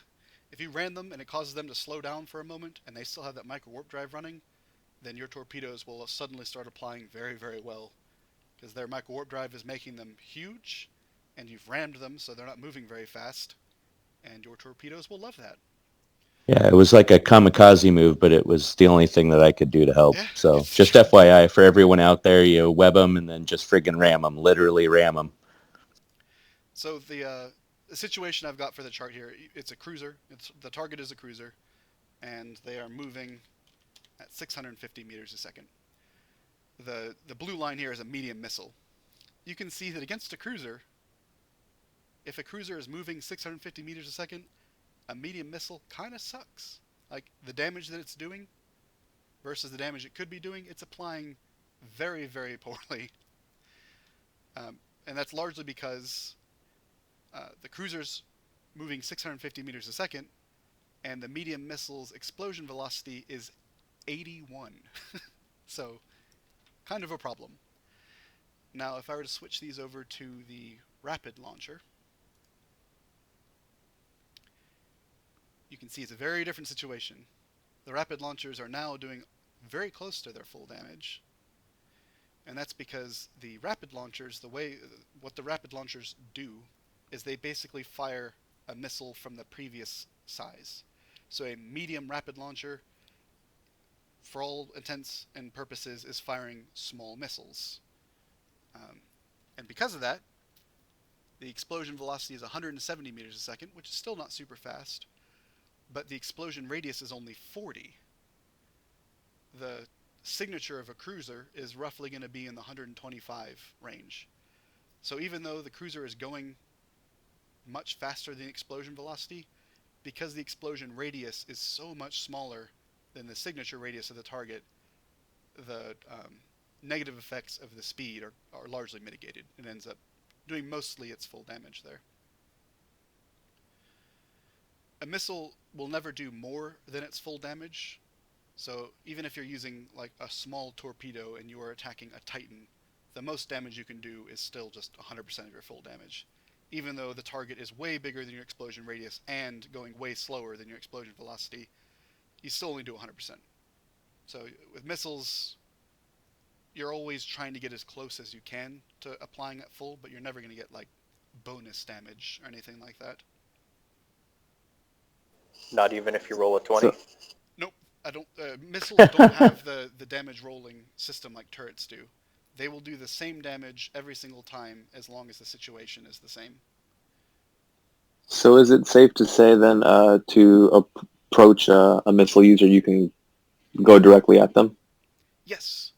If so, the chart that's already up here, the medium pulse laser guy, he would want to try to get to whatever range he wants to fight at. So in this case, it's like the 12 kilometers or so. Just fly directly at that range. It doesn't matter what direction you're going when you're fighting a missile user.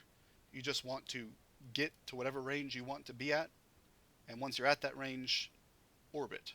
You don't want to approach to that range. You don't want to try to keep at range, because then you'll end up holding still potentially and taking a lot more damage. You want to get to the range you're going to fight at and orbit so that you're always moving. You never want to sit still when you're fighting against missiles, if possible. If you're using missiles, you can see the value of having a web of fire, or a target painter, or both, once target painters get added into the game. Since making the target bigger helps your missiles apply better, and slowing the target down helps your missiles apply better. One thing to note with missiles is that both things, the size and the speed, can potentially kind of cancel each other out to a degree. So let's say we're using medium torpedoes because we are in a stealth bomber. Stealth bombers use medium torpedoes as their weapon. And we're firing at a retriever, which I think has a signature that's basically the same as a cruiser, so I'm just going to leave it at 125.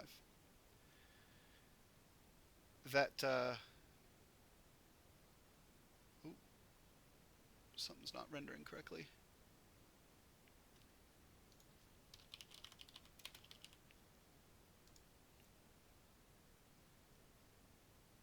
Alright, that's not rendering correctly. They do better damage than that. Let's just do one. There we go.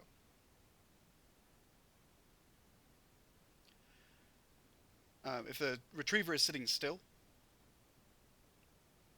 then basically still, I think I've got it, something that's not accounting for 0 correctly there.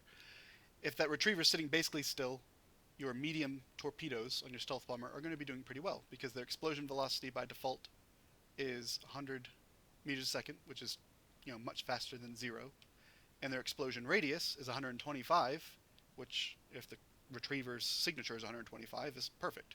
So that's fine. If you were to go into bomber mode though, on the stealth bomber, bomber mode increases your explosion radius considerably. I think it increases it by double. So let's say my explosion radius is now twice as big as it's supposed to be, and is up at 250 instead of 125. You can see how now the damage that your torpedoes are potentially going to suffer a lot. Thankfully, bomber mode does give you some amount of bonus damage as well. I think it's like 20%. But even with that, you're potentially going to still end up be doing less than full just because you're applying so much worse. And let's just say you're using your stealth bomber and you're trying to attack a Venture. Even if that Venture is sitting still, because the Venture is so much smaller than your explosion radius, this is with bomber mode off, so just back to the regular 125 meters.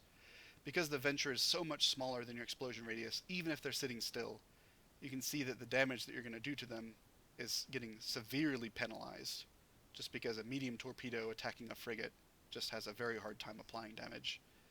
So that's kind of an awkward thing with missiles. With a turret system, it doesn't matter if the target is tiny. If you're holding still and they're holding still and they're in range, you're going to be doing good damage to them, even if it's a large weapon attacking a frigate.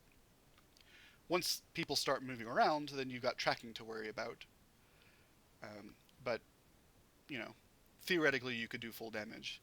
With missiles, if the target is too small, even if they're holding still, you can't do full damage to them.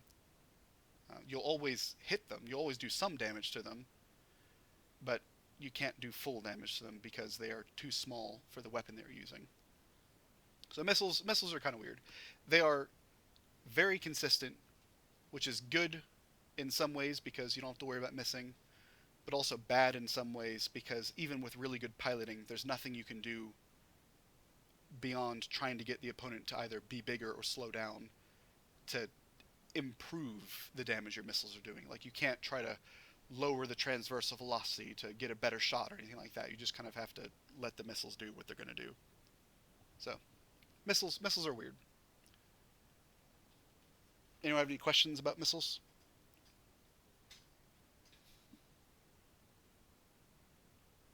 I still can't hear if you're saying anything, Jet. I'm looking in the no mic text, though, if you want to. Sorry, no, sorry. Alright. Well, in that case, that's like most of the stuff I wanted to go over. Does anybody have any questions about combat or weapon mechanics or any sort of anything in general while I'm here? I was curious about the...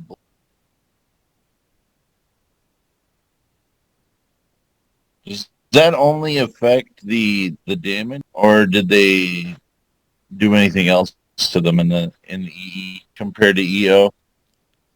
You said I'm curious about and then you kind of cut out for a minute. Ballistic controls. Oh yeah, so for missiles, instead of tracking computers, they have a module called a missile guidance computer. They kind of do the same type of thing, they help with missile application and range. So a missile guidance computer, unfortunately they use a lot of power grid, so it's difficult to fit them on anything that's not a cruiser or bigger. But missile guidance computers, they'll give your missiles additional range, they will speed up the explosion velocity, and they will shrink the explosion radius. So that's how you could potentially increase your damage application. And then for just increasing your damage, they have ballistic control units, and those just kind of work the same as a heat sink. They increase your damage and rate of fire a little bit. I wasn't sure if they changed anything in EE compared to EO on them. So Not really. I mean, no more than heat sinks. So heat sinks, gyro stabilizers, magnetic, whatever the fucks, hybrids. All of those, the damage mods all behave in the same way. They passively increase your damage a little bit, and then you can activate them to temporarily increase your damage even more and get a rate of fire boost. yeah, that's their way of overheating the mod, I guess. Yeah, pretty much. Same as heat sinks. All right, cool. No, that was it. That was what I was wondering. If you are a missile user and you're concerned about damage application, like say you're trying to use medium missiles and you're like, oh man, every time I try to fight a frigate, I'm doing fuck all for damage. You could consider switching to the rapid launcher, the medium rapid launcher, which allows you to use those smaller missiles, even though it's a cruiser-sized weapon. Or if you really wanted to use the medium missiles, you could do things like get a missile guidance computer, so you can increase your damage application against small targets. Or you could get rigs for your explosion radius and or explosion velocity. There's the rigger rig and the flare rig for missiles to kind of help with application. I have a question about warp stability. Sure, go ahead. Does it is it benefit to have the rig that gives you that passive, or is the benefit not worth not having something else in that slot? That is really just going to kind of be up to the individual pilot. The way that warp disruption and warp stability works is, in order to prevent a ship from warping, you need to have more warp disruption than they have stability. Naturally, a ship has, you can think of it as having 0 stability, so just a regular ship obviously can normally warp. But if a single point of disruption is on it, then they will not be able to warp as long as that point of disruption is there. So like a Mark III warp disruptor being used on them. If you were getting hit by a Mark III warp disruptor and you had one of those warp stability rigs that give you +1 stability, then you would effectively be immune to 1 point of disruption. The problem with those is if your opponent, instead of using like a Mark III or a Mark V warp disruptor, if they were using something like the Storyline one, the Interruptive warp disruptor, or any of the Navy ones, the Federation Navy warp disruptor, all of those, despite just being one module, they give 2 points of disruption. So if you just had the 1 point of stability from that single rig, and someone hits you with a faction warp disruptor that has 2 disruption, then you can't get away, because they still exceed your stability.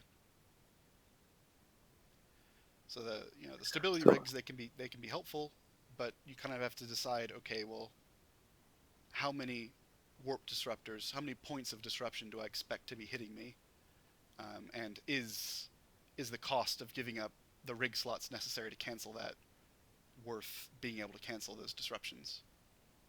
So one thing, friend, that I've seen a lot of people be confused about, since the warp stabs have an activation that can be used, explain how you're supposed to use that, because I've heard a lot of people confused about it. Alright, so the way those work is the warp stabilizer, the module that goes in the low slots, they passively give you some amount of stability, and then when you activate them, they temporarily give you additional stability on top of that. So let's just say the Mark V Warp Stabilizer. Passively, it gives you 1 stability. And then when you activate it, you've got a couple of seconds of a second stability being added top of that for a total of 2. The thing to keep in mind is that that is temporary while that extra one is being added there. And it only matters for while it's on. So say I have a Mark V Warp Disruptor on my ship, and someone runs up to me and hits me with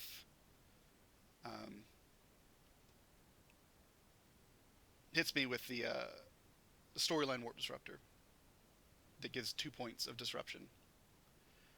Passively, I've only got the 1 point of stability, they've got 2 points of disruption, so I can't run. When I activate it, I temporarily have those 2 points of stability, which meets their 2 points of disruption, so I can run, but I can only run while that's up.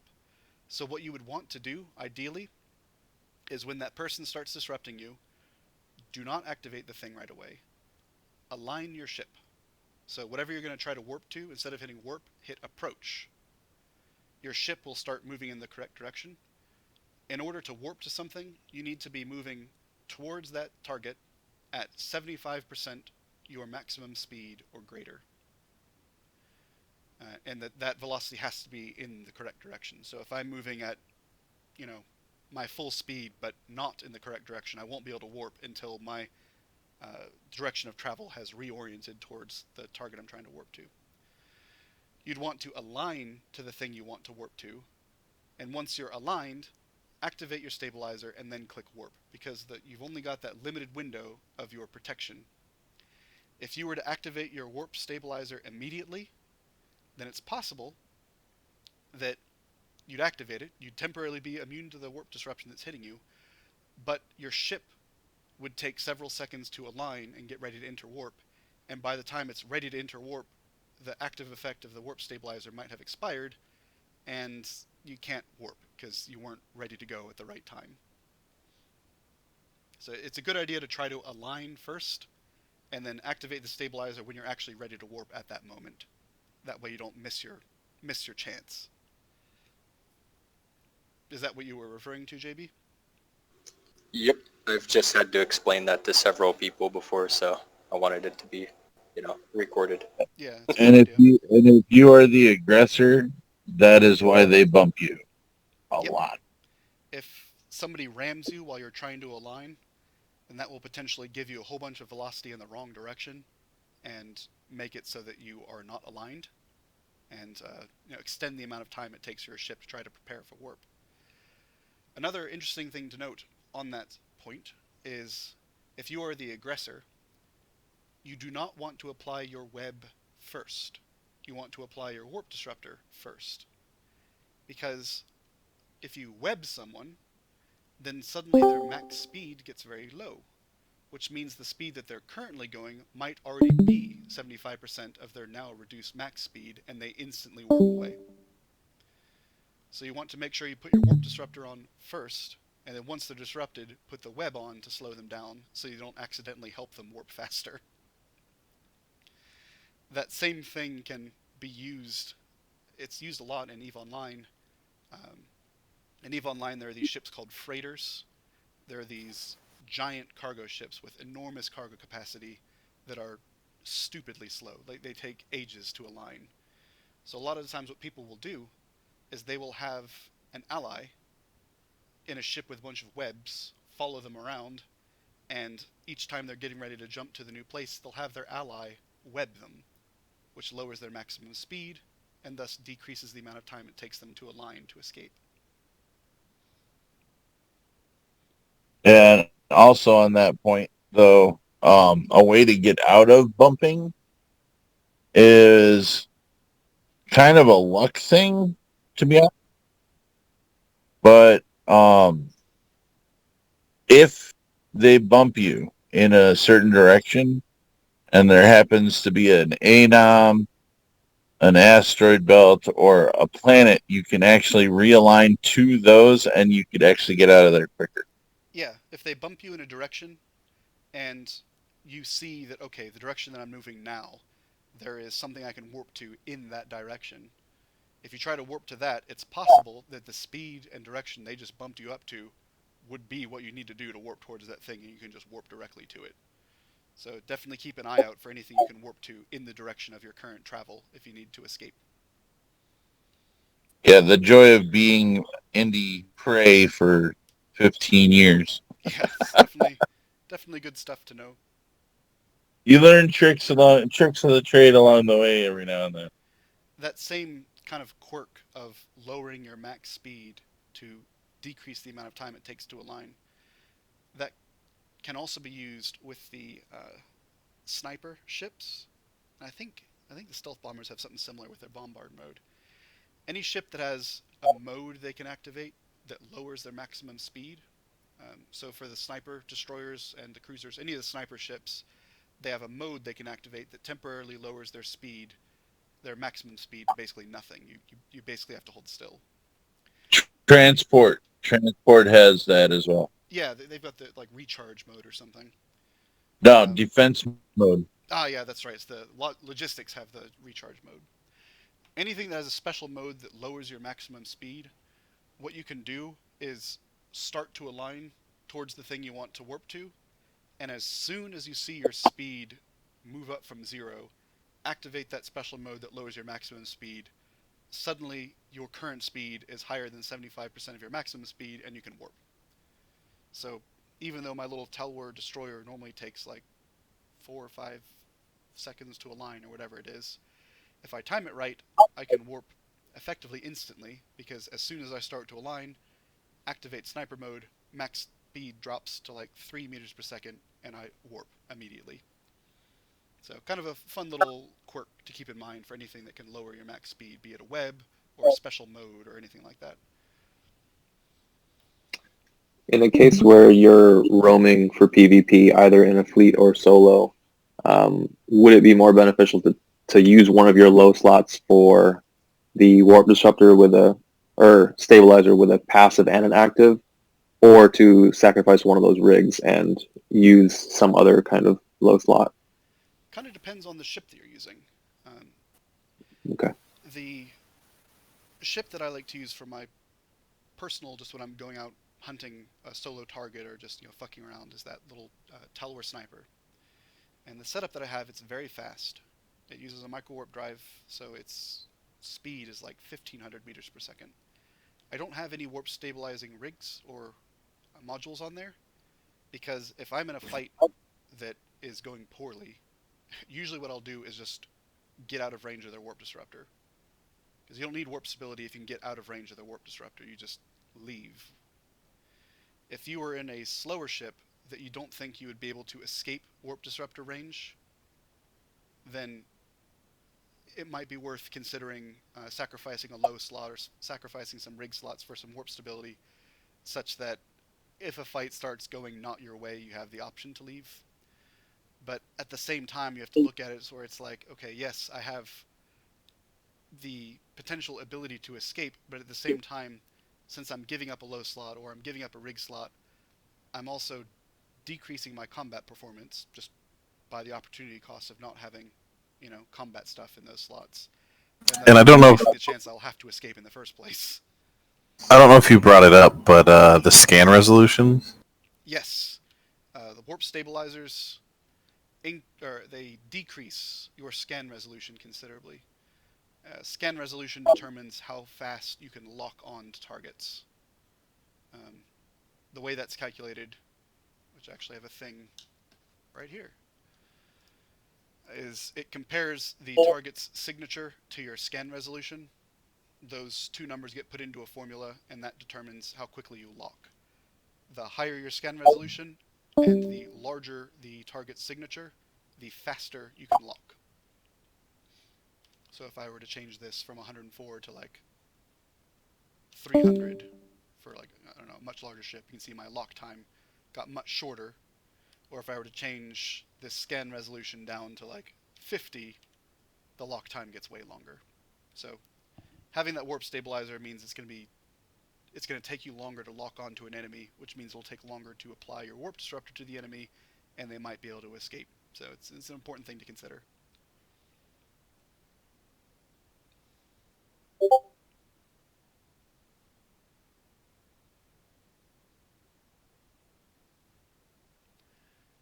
Griff NG asked in no mic text, if you wanted to put what I'm talking about into practice, where should I do it? Is there a place in EE where lots of people come in and do casual PvP? I can afford to lose a couple destroyers or frigates, just want to know how to get the most experience out of it. Oh, can I comment on that? Yeah, go ahead. One of my favorite things to do is fit up in Jito and go to the... I don't know if this is considered pirating. This was before I joined Corp TM. I would fit up in Jita, go to the nearest 0.4 system, and just start going in cosmic anomalies. Yeah, I wouldn't really say that's pirating per se. Right now, there's a good chance that if you did that, you would run into like big-ass fleets because there's a lot of camping going on the borders between high sec and low sec. Usually when I'm going around looking for fights, I tend to stay pretty close to our pocket since I like to be available for defense. But I will go up into the northern pocket and see if there are any hostiles over there. And then I'll go down through the pipeline south and just kind of check that area. I don't run into a lot of people there. Our area is pretty quiet right now, which is nice. My experience with... Sorry. Go ahead. I have a little bit of latency. I thought you were done. No. I'm going to say that if you were not as concerned with staying really close to the pocket, I know that the area that we were in before, was it Canid region of Lowsec? That had a lot of people in it, and you could go there and start looking around. You'd want to, especially if you're trying to just get some practice in with this, you'd probably want to try to avoid fighting a group of people, since there's just one versus many, regardless of how good your ship is. That's a really bad situation.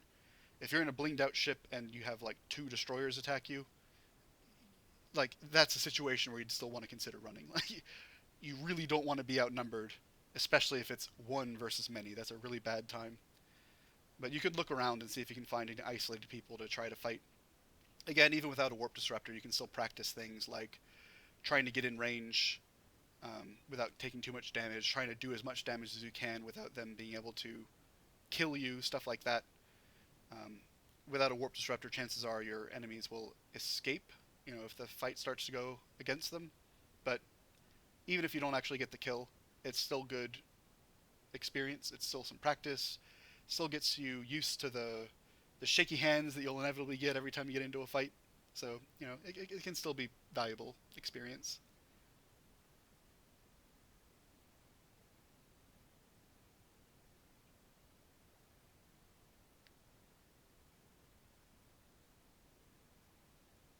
In general, though, Lowsec seems to have, if you're just like looking to roam around and try to get into small-scale fights, Lowsec usually is a little bit more accommodating for that. You'll still find one-on-one stuff in Nullsec, but a lot of times Nullsec can be a little bit more polarized, where there's either nobody or you run into a fleet. So you got to be careful. Yeah, my only counter to what you were saying is most of the time out here, you're probably going to find cruisers or Navy issue cruisers or maulers or stuff like that.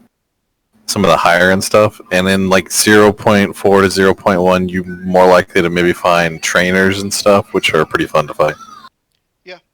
You'd be surprised, though, how many smaller ships I've run into and subsequently destroyed out in our current pocket. It's odd. Like, there was a guy in a Condor. Not a Condor 2, just a regular Condor that was farming anomalies the other day. It was confusing.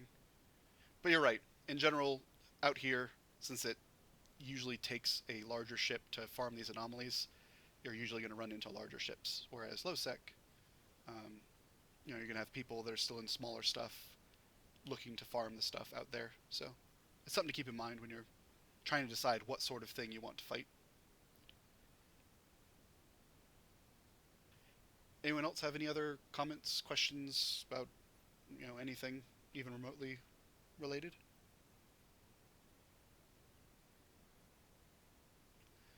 All right. Well, I guess I'll call it then there. I've kept you guys in here for a pretty long time. I thank everybody that came in. If you have any other questions or thoughts or, you know, anything else you'd like to say to me, please don't hesitate to ask, you know, in DMs or whatever later on. Obviously, I'm not the only person that is knowledgeable on this stuff. There's a lot of people in the corporation, so asking around in the corporation chat is also very likely to get you good results. Don't be afraid to ask questions. Eve is a stupidly complicated game. I'm still learning stuff all the time. Everybody will be learning stuff for pretty much the extent of their time playing this game. So don't be afraid to ask questions. Right. Wicked awesome. Thank you. Have a Thanks, nice Ron. night, That was great. All right. On that note, Dan sucks. I'm out. See you, everyone.